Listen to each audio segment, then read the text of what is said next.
The information that was coming at me on any given day shot up exponentially.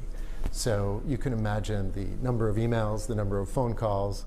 Andrew Fingerman has been with Photo Shelter for 14 years. Initially, he was head of marketing for the tech company that creates a space for photographers to store and manage their visual files. And then in 2012, he was promoted to CEO. It was the challenges he faced with the added workload that led him to question what was affecting his productivity as a leader. And it was a seminar about ADHD that led him to answers. It turns out that ADHD is a very common behavioral type for entrepreneurs, and I started connecting the dots. At 42, Fingerman was diagnosed with attention deficit hyperactivity disorder, ADHD. Although it is usually more often diagnosed during childhood, studies show the prevalence of ADHD in adults has been steadily on the rise in the last decade. An estimated 10.5 million adults in the U.S. have ADHD. Common symptoms include inattention, such as difficulty staying focused or organized, hyperactivity, like excessive fidgeting or talking too much, and impulsivity, acting without thinking. ADHD is considered a neurodivergent condition. The brain works differently, but not deficiently.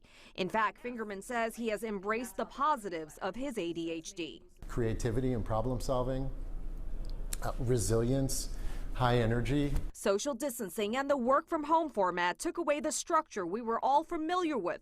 On top of that, the added pressure and anxiety worrying about safeguarding the health of his more than 100 employees and his own family. Fingerman sought the help of an executive coach who specializes in ADHD. A lot of people with ADHD also benefit, my words, from scaffolding, from structure. And all of a sudden, that went out the window. Antonia Bowring, who herself received an adult ADHD diagnosis several years ago, works with Fingerman twice a month. Research has shown many people with the condition go into creative or entrepreneurial fields and become leaders of industries. Bowring's philosophy, combining standard ADHD coaching with the needs of executives. I'm an executive coach. I bring some of that tactical work in for my clients with ADHD, but I'm looking at marrying the tactical with the leadership and management. Their sessions were often over the phone as he took walks outdoors away from his computer. Taking medication can be very effective for people with ADHD, not for everyone, but for some.